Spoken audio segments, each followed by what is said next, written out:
Ստեղ ես մի բան ասեմ, շատ լավ է, մենք քննարկել ենք, առանձին քննարկում ենք ունեցել այս թեմայով, էլեկտրոմոբիլների ներմուծումը իհարկե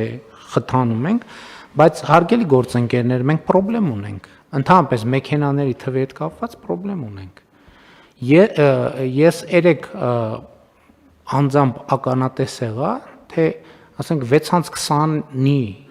ժամանակահատվածում Երևանի կենտրոնում ինչ է կատարվում։ Ես հեծանիվով այստեղից Բաղրամյան 26 հասնելու խնդրեմ ունեի խցանման պատճառով։ Այսինքն ես չեք կարող մտածել, որ կարա ժամ լինի, որտեղ նույնիսկ հեծանիվով հնարավոր չլինի անցնել։ Շատ լավ, մեքենաները բերում, որտեղ են տեղավորվելու այդ մեքենաները։ Ես համաձայն եմ, որ նույնիսկ խցանման պարագայում ավելի լավ է էլեկտրոմոբիլը լինի, որովհետև խցանման մեջ կանգնած մեքենայի շարժիչը աշխատում է, մեր մեքենաների Եվրոպայում կան մեքենաներ, որ հենց կանգնում է շարժիչը անջատվում է, բայց այդ արտանետումները բան են անում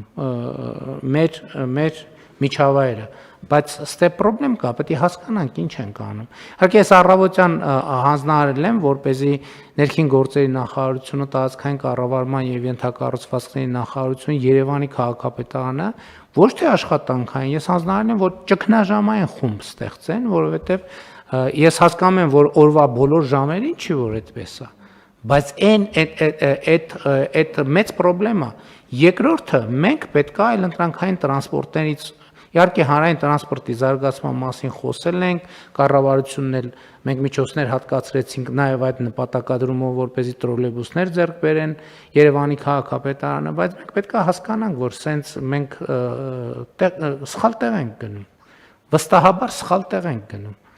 որովհետև ինչի էլեկտրական հեծանիվների մասին բան արեցի, հարցրեցի, որովհետև շատ ասում են Երևանում հեծանիվով տեղաշարժվելը բարդ է եւ այլն, նախ ես ասեմ ինքս հատուկ այդ նկատառումով նաեւ որ այցա լինում, առիթա լինում, այդ քաղաքներում հեծանիվ եմ քշում, տենց քաղաք չկա, որտեղ 100%-ով հարթ է։ Շատ տեղերում կան բարձունքներ, վերելքներ, վայրեջքներ եւ այլ, հարցը դա չի։ Բայց նախ սովորական հեծանիվով էլ կարելի գնալ նոր-նորքի զանգված, համեն դեպս ես անձամբ Երևանի բոլոր բարձրադիր թաղամասերով անցել եմ հեծանիվով, բայց երկրորդը այդ կան հեծանիվներ, որոնք էլեկտրական շարժիչով են, այսինքն առանց ջանքի,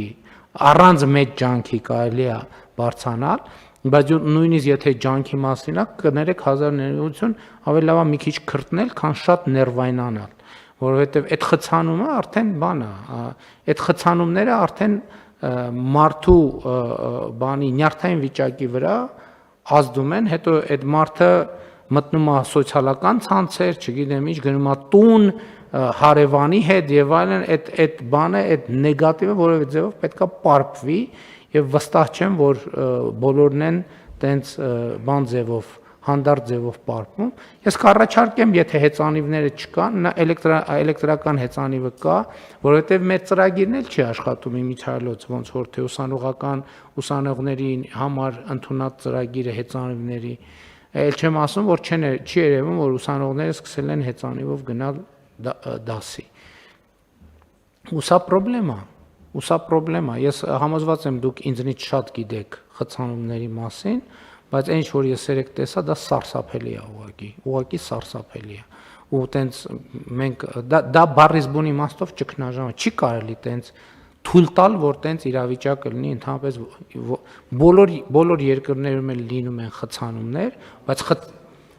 խցանում էլ կա, խցանում էլ։ Դա խցանում չի, դա քաոս է։ Չի հասկացվում ինչ է կատարվում, ասենք ոնց որ մի սուբստանցիա լցնես sense փողոցները ու տենց ողողվի փողոցները այդ բանով, այդ սուբստանցիայով, այսինքն ոչ կարգ կա, ոչ շարք կա, էդ էլ ուրիշ խնդիր է, որովհետև ուրիշ տեղերում նաև այդ խցանումները գոնե դասավորված են, իրանց արանքներով կարա մոտոցիկլը անցնի, մոպեդը անցնի, հեծանիվը անցնի, հնարավոր չի անցնել, ոչ մի բանով, նույնիսկ ոտով հնարավոր չի անցնել, որտեվ անդադ պետք է կամ այս մեքենային կպնես, կամ այն մեքենային կպնես, եւ սա շատ լուրջ խնդիր է։ Այնպես որ ես կողմ եմ էլեկտրոմոբիլն է, որտեվ ավելի լավ է խցանում էլեկտրոմոբիլով, քան խցանում ներքին այլման շարժիչով մեքենայով, բայց ընդհանուր խնդրեմը շատ լուրջ է։